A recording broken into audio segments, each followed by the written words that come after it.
saat kamu masih macet di tol, mobil terbang sudah masuk Indonesia.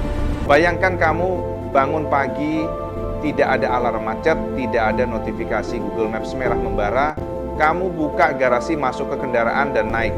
Bukan ke jalan tol, bukan ke flyover, ke udara. Dalam 15 menit kamu sudah di kantor. Tanpa lampu merah, tanpa klakson, tanpa asap knalpot. Hanya langit dan kota di bawahmu. Ini bukan adegan film fiksi ilmiah, ini bukan mimpi 50 tahun ke depan, ini sedang terjadi sekarang.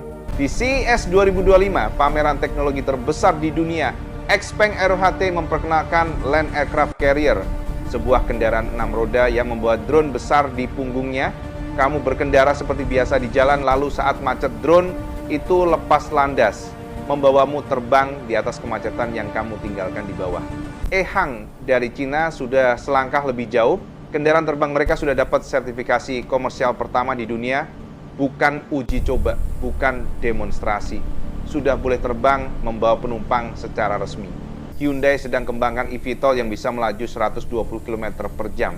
Setenang suara mesin cuci. Honda garap kendaraan terbang yang bisa potong perjalanan antar kota dari 5 jam menjadi 2,5 jam.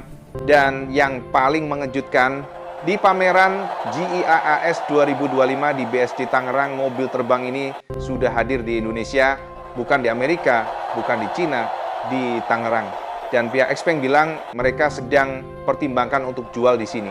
Tapi disinilah cerita mulai berbeda dari yang kamu bayangkan tadi. Kemacetan Jakarta merugikan ekonomi Indonesia 100 triliun rupiah setiap tahun. 6 kali biaya membangun MRT fase pertama.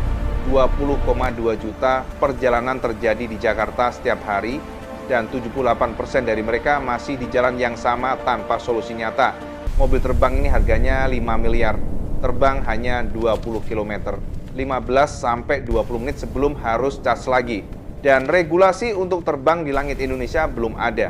Jadi bayangan indah tadi, bangun pagi dan terbang ke kantor, bukan untuk kamu yang macet 3 jam di tol Cikampek. Bukan untuk ojek online yang bermacet-macetan setiap hari.